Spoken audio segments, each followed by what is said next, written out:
caalamka akhriska waxaa lagu tiriyaa waxyaabaha ay isdheer yihiin aadanaha, waa halka looga qiyaas qaato mujtamaca horumaray iyo kuwa dib u dhacay. markaan akhriska ka hadlayo micnaheedu ma ahan in qofku yaqaano sida wax loo akhriyo, balse waa inuu qofku jecel yahay akhriska. ummadaha kuma horumaraan khayraadka ay leeyihiin ama in ay leeyihiin kaabayaal dhaqaale. ummad kasta waxay ku horumartaa insaan diyaarsan oo fikiraya, insaan maskaxdiisu degan tahay. insaanku waa raasamaalka dhabta ah ee bulsho. haddii horumar lagu gaari lahaa khayraad badan resources, maanta Soomaalida cid ka barwaaqo badan miyay jiri lahayd? ummad Ilaahay ku manaystay xeebta ugu dheer Afrika, dhulbeereed aan la qiyaasi karin, macdan, shidaal iyo dahab dhulkoodu buuxo, haddana aan marna laga faa'idaysan. dhibta jirta ayaa ah in dadkii ka faa'idaysan lahaa khayraadkaas, dadkii akhrin lahaa aqoonta iyo waxyaabaha khuseeya, ay mashquul ku yihiin meelo aan loo dirsan. waxaan rajaynayaa in jiil dhisan u soo bixi doono dalkeenna. caalamka akhriska waa duni guda ballaaran, mana jirto xuduud iyo goob ku eg. waxaa dunida ku soo badanaya dadaalada lagu doonayo in la soo saaro bulsho wax akhrisa. ilayn waa casriga cilmiga iyo macluumaadka. farqi weyn ayaa u dhexeeya mutacalimka iyo aqoon-yahanka. aqoon-yahanku waa qofka wax akhriya, wax baarbaara, waa kan akhriska ka dhiga qayb noloshiisa ka mid ah, halka mutacalimka ama qofka wax bartay uu ka fekero helitaanka shahaadada jaamacadda dhib weyn kuma hayso inuu wax badan korodhsado. haddaba bulshada waxaa la gudboon in ay ku soo biiraan caalamkan, gaar ahaan ardayda ku jirta waxbarashada. waa inaad wax badan ka akhridaa takhasuskaaga jaamacadeed iyo culuumta aad xiisaynayso. dhakhtar wanaagsan waxaad ku noqon kartaa inaad wax badan ka akhrido dhakhtarnimada, dhaqaale, yahan sare waxaad ku noqon inaad wax badan ka akhrido dhaqaalaha iyo kuliyadaha kale. taariikhda akhriska waxaa la sheegaa in akhriska insaanka uu soo bilowday wakhti aad u fog. qoraaga buugga The History of Reading waxa uu daaha ka rogayaa marxaladaha uu soo maray akhriska. xilliyadii dhagaxaanta iyo looxaanta la isticmaali jiray ayaa ka mid ah xilligii wax akhris ku jiray. haddaan dib u milicsano taariikhda nebiyada, waxaan la soconaa in nebi Suleymaan calayhi salaam uu fariin u diray boqortooyadiisaba ee ka jirtay dalka Yemen.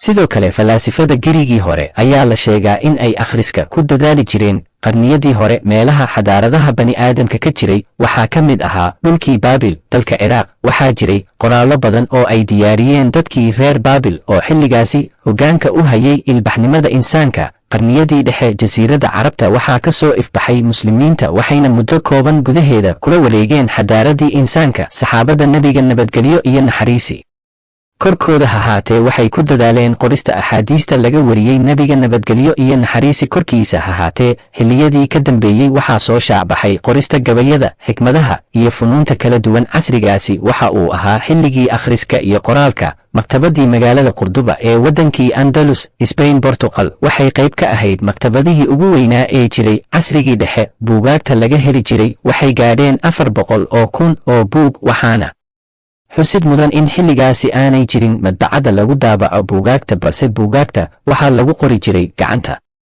xadaaradii Shiinaha waxay geedaha ka sameeyeen warqad wax lagu qoro sanadkii 105 ee miilaadiga. xilligaas ka hor waxay isticmaali jireen dhagaxaanta si wax loogu qoro, waxayna Shiinuhu si weyn u qori jireen buugaagta ka hadla beeraha iyo dhismaha magaalooyinka. sidoo kale xisaabta, caafimaadka ayay wax badan ka qoreen. xadaaradii Roomanka ayaa kaalin weyn ku lahayd qorista buugaagta juqraafiga, khariidooyinka, badmaaxnimada iyo wixii la mid a. qoraaga reer Talyaani Gaius Plinius Secundus ayaa qoray mid ka mid ah buugaagta ugu caansan Talyaaniga, wuxuuna u bixiyey Historia Naturalis. sidoo kale waxa uu qoray 37 buug oo isugu jira taariikhda Roma, suugaan iyo kuwo kale. xadaaradii Bershiya qarnigii 3aad ee miilaadiga waxay wax ka qoreen maamulka iyo siyaasadda. waxaa jira buug ay qoreen Bershiyiinta oo lagu magacaabo Beeralayda iyo Shaqaalaha, oo ah buug si weyn looga qadariyo Iiraan. xadaaradii Hindida waxay xoogga saareen culuumta cirka, aljabrada iyo xisaabta, kimistriga, caafimaadka iyo wixii la mid a. masaaridii hore waxay qayb ka ahaayeen ummadaha ku horumaray akhriska. waxaa la sheegaa in ay ikhtiraaceen ama soo saareen warqad wax lagu qoro. inkastoo arrintan dood ka taagan tahay, waxay wax badan ka qoreen injineeriyadda, xisaabaadka iyo qorshaynta. qarniyadan dambe waxaa sii batay xidhiidhka dadka iyo buugaagta ka dhexeeya. iyada oo dunida isu furantay, waxaa la helay madbacado, maktabada waaweyn iyo sidoo kale aaladaha elektarooniga. waxaa fududaatay helitaanka buugaagta. waxaa la helay internet oo si fudud looga soo dejin karo buugaag badan, kadibna si fudud loo daabacan karo iyada oo aan safar dheer la gelin.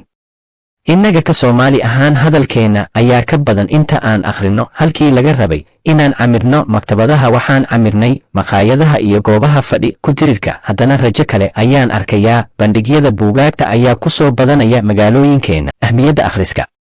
faylasuufkii Faransiiska ahaa ee Voltaire oo noolaa intii u dhexaysay qarnigii 16aad iyo kii 17aad, waxaa maalin la weydiiyey su'aal ahayd yaa hogaamin doona insaanka. wuxuu ku jawaabay kuwa yaqaana sida wax loo akhriyo. akhrisku waa mid ka mid ah qaababka uu qofku uga faa'iidaysan karo maskaxdiisa. maskaxda Alle noogu deeqay waa in lagu fekeraa, wax cusubna la curiyaa. akhrisku waxaad ka helaysaa macluumaad tiro badan, taasi oo kordhinaysa garaadkaaga iyo wacyigaaga.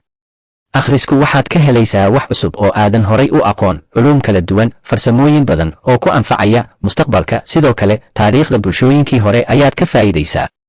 akhrisku wuxuu gebi ahaan beddelayaa qaab nololeedkaaga, hab fikirkaaga, iyo aragtiyo badan oo ka dhaadhacsanaa. dabeecadahaaga ayaa isbeddel ku dhacaya. halkii aad dagaal iyo gacan ka hadal ku xalin jirtay, waxaad ku xalinaysaa fikir dheer iyo caqli. akhriska waxaa laga dhaxlaa indhergaradnimo. micnaha indhergarad waa qof wax badan og.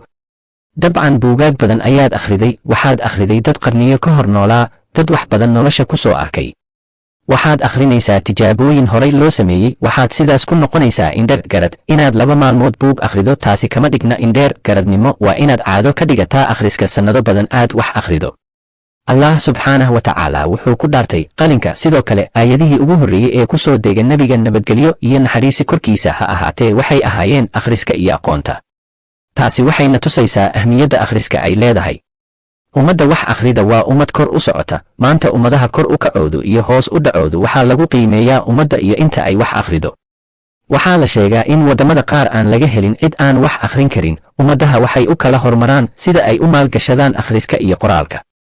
haddii cuntadu jidhka quudiso, wax akhrisku waxa uu quud u yahay maskaxda. waa waxyaabaha kobciya garaadka. akhrisku waa ka xoroobidda jahliga. marka aad wax akhrido, waxaa ku dhaafaya meel aad jaahil ka ahayd, islamarkaana wax cusub oo aadan garanayn ayaad korodhsanaysaa. waa daaqad kaaga furmaysa caqliyada bani'aadamka. waxaad akhrinaysaa wixii ugu qiimaha badnaa ee insaan ka tegay. cimriga insaanka waa uu kooban yahay. haddii uu qofku wax akhriyo, waxaa kordhiya dadiisa iyo khibraddiisa. waayo waxaad saacado ku akhrinaysaa tijaabooyin 10 sano lasoo samaynayay oo buug lagu diyaariyey. qofka wax akhrinaya wuxuu la sheekaystaa raggii ugu caqliga badnaa ee dunida soo maray.